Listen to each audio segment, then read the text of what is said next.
జీవించే హక్కులో విద్యా హక్కు ఒక భాగమేనని మోహిని జైన్ వర్సెస్ కర్ణాటక కేసు 1992లోను, అదేవిధంగా ఉన్ని కృష్ణన్ వర్సెస్ ఆంధ్రప్రదేశ్ ప్రభుత్వ కేసు 1993లో స్పష్టంగా తీర్పు ఇవ్వడం జరిగింది.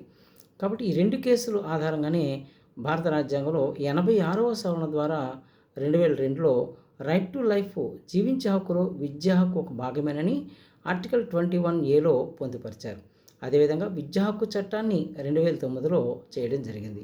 అయితే ఈ చట్టాన్ని 2010 ఏప్రిల్ 1వ తేదీన అమల్లోకి తీసుకొని రావడం జరిగింది. అయితే విద్యా హక్కు చట్టం ప్రకారము మరి కాంపిటీషన్ ఫీజు ఎటువంటి ఇతర ఫీజులు పాఠశాలలో వసూలు చేయరాదని, అదేవిధంగా జనన ధృవీకరణ పత్రం లేదనే కారణం చేత పిల్లల్ని ప్రవేశానికి అనర్హులని చెప్పకూడదని, అదేవిధంగా ప్రైవేట్ ఎయిడెడ్ అన్ఎయిడెడ్ స్కూల్స్లో బడుగు బలహీన వర్గాల పేద పిల్లలకు 25% సీట్లు రిజర్వేషన్ చేయాలని, విద్యార్థులు బోధకుల మధ్య నిష్పత్తి ప్రమాణాలు పాటించాలంటూ మార్గదర్శకాలు జారీ చేయడం జరిగింది. కాబట్టి జీవించే హక్కులో విద్యా హక్కు అనేటువంటిది ఆర్టికల్ 21A ప్రకారము ఒక భాగమే. ప్రాథమిక విద్య ప్రాథమిక హక్కు అంటూ అందులో స్పష్టంగా పేర్కొన్నారు.